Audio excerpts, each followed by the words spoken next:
Dear friends, I am Dr. Giridhar Rao, Associate Professor of Sociology, Government First Grade College, Mudipur.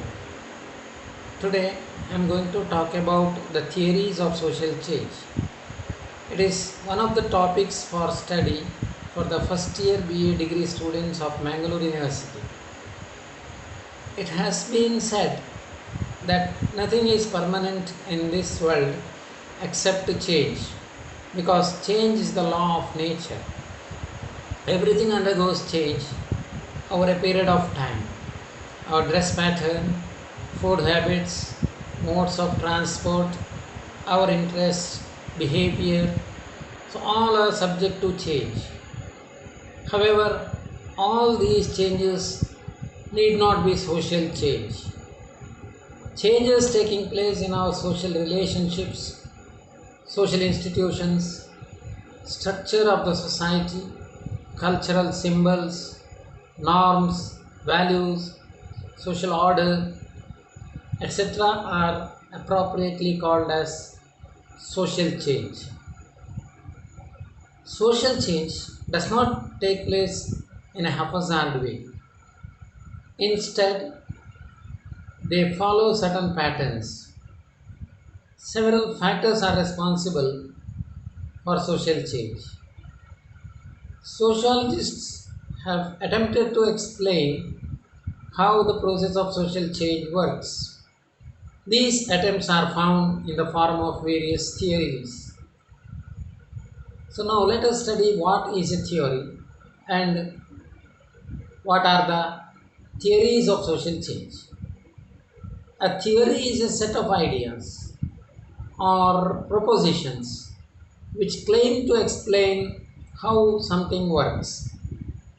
In this sense, there is a theory behind the working of a bicycle. There is a theory behind the working of a machine. So also, solar system is governed by a theory. In this way, by a theory of social change, we mean a theory that explains the course of social change, its causes, pattern, and destination. In sociological literature, we come across a variety of theories of social change.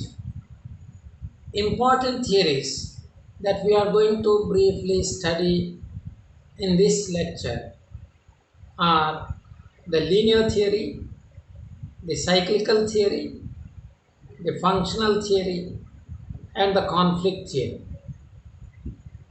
Now, let us study what is a linear theory. Linear theory of social change is based on the assumption that social change takes place in a cumulative, non-repetitive, developmental, usually permanent stages. Linear theory can also be called as evolutionary theory. There are mainly two variants: unilinear and multilinear theories. Unilinear theory believes in one line of development. For example, Auguste Comte gave the law of three stages of human development.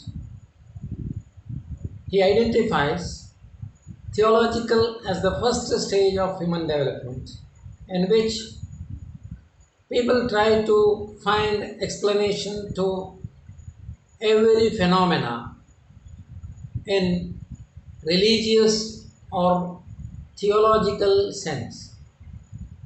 It is followed by metaphysical stage, a transitory stage which precedes the positive stage. Positive stage is also called as the scientific stage, in which human mind tries to seek scientific explanations to the social phenomena. Spencer gives a theory of social evolution. In this theory of social evolution, Spencer proposes social change from militant to industrial society.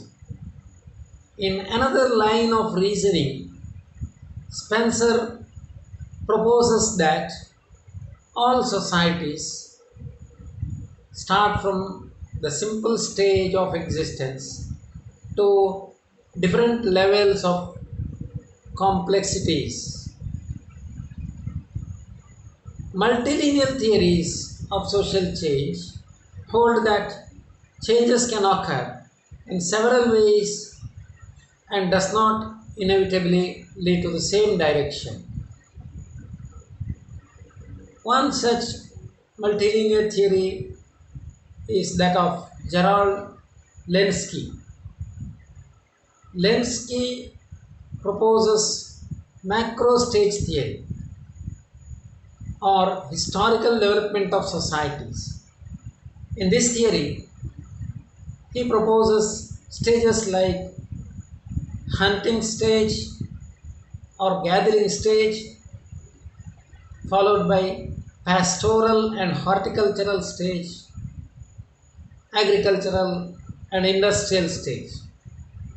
Similarly, Karl Marx, while explaining that all societies pass through primitive to slavery and from slavery to feudalism, feudalism to industrialism, industrial capital society to socialist, and from socialist to communist societies, proposed a linear theory. The linear theories of social change are based on certain assumptions. First of all, it assumes that changes are inevitable and natural. Secondly, changes are gradual and continuous. The third assumption is that changes are sequential. That means it follows one after another. The fourth assumption is that change is always progressive. That is, change for the better. Fifth, change is not reversible. Change always moves forward and does not come back. Sixth, the factors of social change are inherent in the society itself. And lastly, the direction of social change is always from simple to complex or from a state of homogeneity to heterogeneity. And coming to the cyclical theories, according to cyclical theories, societies and civilizations change according to cycles of rise and fall. Just as we see birth, growth, maturity, and death in a living being, societies too face origin, development, and decline. This process of circulation repeats. The important cyclical theories are, in the first place, P.A. Sorokin's theory of pendular theory of social change. Sorokin proposes three stages in his theory. At first, ideational stage. This is the stage in which reality is in its supersensory state. It is a stage which people believe that reality is governed by certain supersensory forces like the superhuman powers. The second stage is sensate stage. It is the stage in which people believe in reality, that is sensory and rational. People begin to give up the supersensory state of nature. It is, in a way, scientific stage where there is no place for assumptions, ideas, or religious beliefs. However, society oscillates between ideational and sensate stage. And in this process of oscillation, a third stage occurs, that is idealistic stage. It is a stage which comes in between the ideational and sensate stage. The idealistic stage is a combination of the above two stages. It is a stage at which people accept the views of both the stages.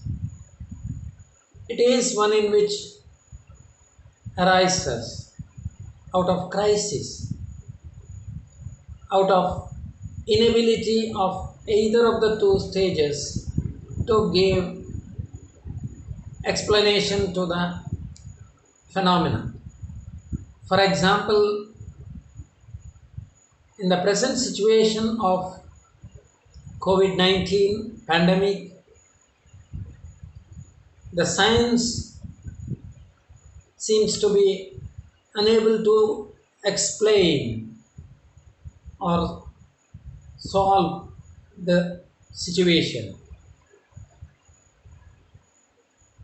At this point of time, people begin to look towards supernatural solution. People neither give up scientific belief nor completely accept the supernatural beliefs. They seek solace for this problem in both the fields. So such a situation is idealistic stage. Another important theory is that of Wilfredo Pareto. He proposes the theory of circulation of elites. This is also a kind of cyclical theory of social change. Pareto assumes that people are not equal. They differ from one another mentally, morally, physically, and culturally because society is heterogeneous. In such a society, there are two classes of people, the elites and the non elites. There are two types of elites, the governing elites and the non governing elites. The governing elites are the people who hold power and authority in society. They try to retain their power forever, but change is inevitable because non-governing elites always try to grab the power from the governing elites. So there is always a shift of power. There are two kinds of people. Pareto calls them lions and foxes. Lions are the people who are sincere, loyal, and obedient to rules and regulations. When they hold power, the non-governing elites try to snatch powers from their hands. And eventually, the non governing elites, who are called foxes by Pareto, grab the power by cunningness and fraudulent means. So, these fraudulent and cunning people are called the foxes by Pareto. So, in this way, the circulation of elites takes place. Another important theory, which we may call a circular theory of social change, is the theory proposed by the Hindu mythology. So, it is a kind of theory which explains the deterioration of moral standards of the society. According to Hindu mythology, there are four stages, such as the Satya Yuga, the Treta Yuga, the Dwapar Yuga, and Kali Yuga. So these four stages are identified on the basis of deterioration of the moral standards of the people. In other words, the dharma.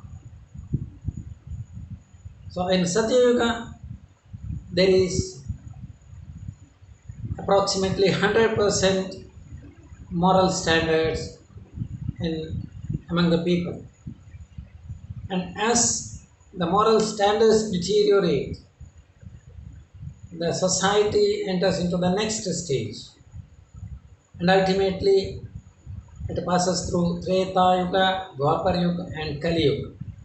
Kali Yuga is the period of time in which the moral standards are at the lowest. And once Armageddon takes place, everything starts from square one. So in this way, the stages repeat in the next cycle.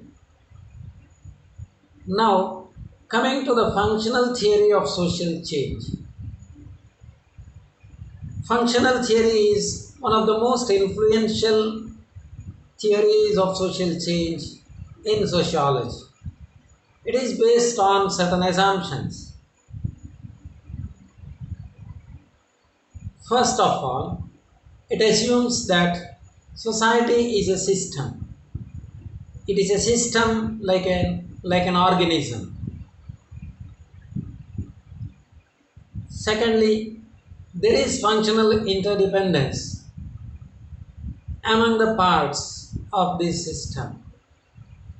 Just as a biological organism consists of various parts or organs, and there is an interdependence among the organs of the body,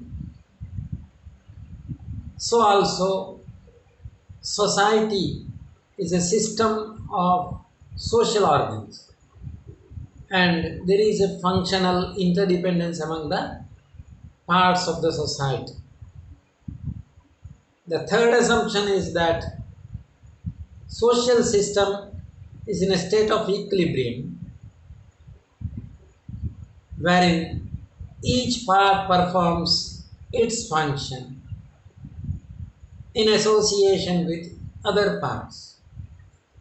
And fourth assumption is that change in any one part affects changes in another, and at last on another all parts.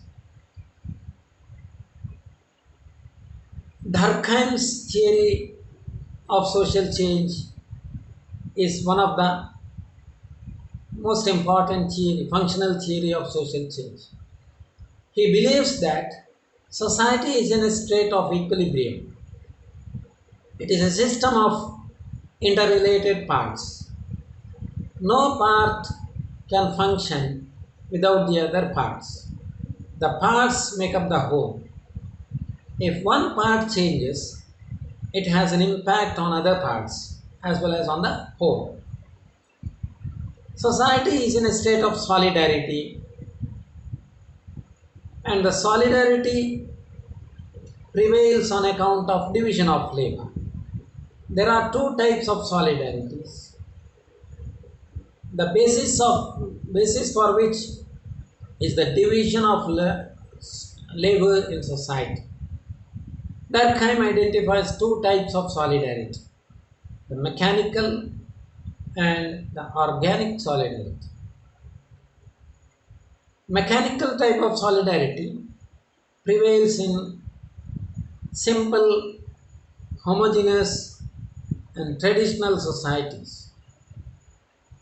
It is the solidarity based on similarities or resemblance between the people. Organic solidarity prevails in complex, heterogeneous, and modern societies. It is the solidarity based on differences. And society moves from mechanical to organic solidarity due to the increase in division of labor. Hence, it is the division of labor that is responsible for a society to move from mechanical type of solidarity to organic type of solidarity. Another important theory that comes under the functional theory of social change is that of William F. Ogbur's theory. It is popularly known as the theory of cultural lag. Ogbur's theory of social change proposes four stages of technical development. They are invention, accumulation, diffusion, and adjustment. Invention is the stage in which new forms of technology are created. Accumulation is the stage in which new things that are invented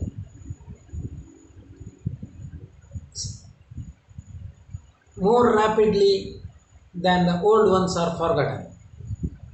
That means new things increase very rapidly, but old ones do not vanish so rapidly. Hence, there is an accumulation of the facts. Diffusion stage. It is a stage in which new ideas, things, technology spread from one culture to another so that changes take place in all societies. Lastly, the adjustment stage. It is the process by which non-technical aspects of a culture respond to inventions. Any retardation of this adjustment process causes cultural lag. To give you an example, in religious conversions, for example, a person may change his faith apparently, but it takes time to completely adjust his behavior and attitude to the new faith. Hence, there is a lagging behind. So, cultural lag can be in various forms. For example, belief in eclipses.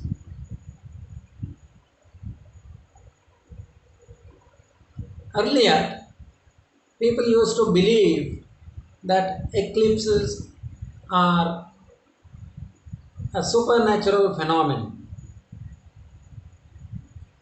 But today, thanks to the advancement of science and technology, people have understood the scientific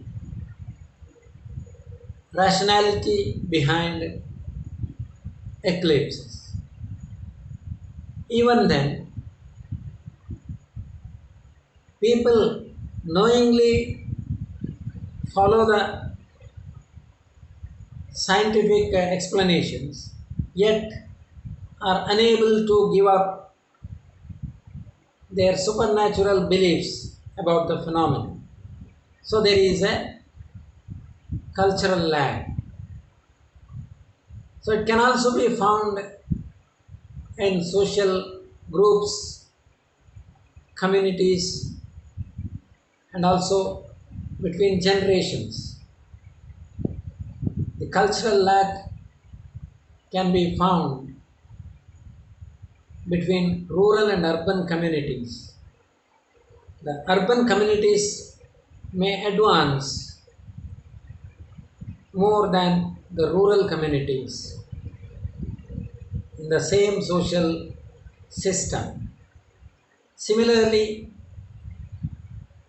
there is a cultural lag between the older generation and the younger generation.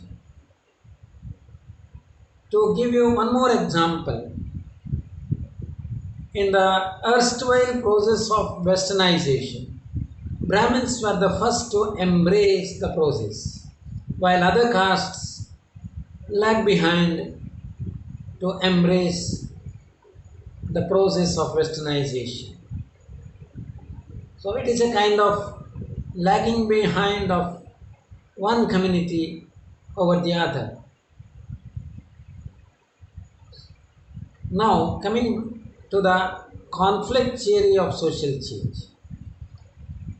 Functional theory of social change holds that stability, equilibrium, consensus, harmony as the basis of society, and any disturbance to these qualities lead to changes in society. But conflict theory holds that instability, disequilibrium, struggle, disorganization as inherent in any society, and therefore it produces change. The chief proponents of conflict theory are Ralph Dahrendorf, Karl Marx, and many others. Ralph Dahrendorf states that social change is universal because it takes place everywhere. Social conflict is also universal. Every element of society contributes to change. Karl Marx, who declares that history of all hitherto existing societies is a history of class struggle, freemen versus the slaves, rich versus the poor, landlord versus the tenants, lords versus the serfs, capitalists versus bourgeoisie, and in a way, haves versus have nots. To every change in the natural order, there is a corresponding appropriate change in human order. That is to say, the mode of production or the economic order has a corresponding system of relations, a social order. It is based on the relations of production. The economic order is the natural order of the society, and changes in economic order brings about changes in social order. The changes are due to the conflict inherent in the economic order. The conflict or the struggle between classes for ownership of means of production in the process of production is the cause for social change.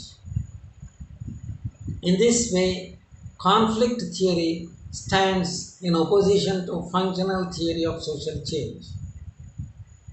So with this, I end up my brief explanation of the theories of social change. Thank you.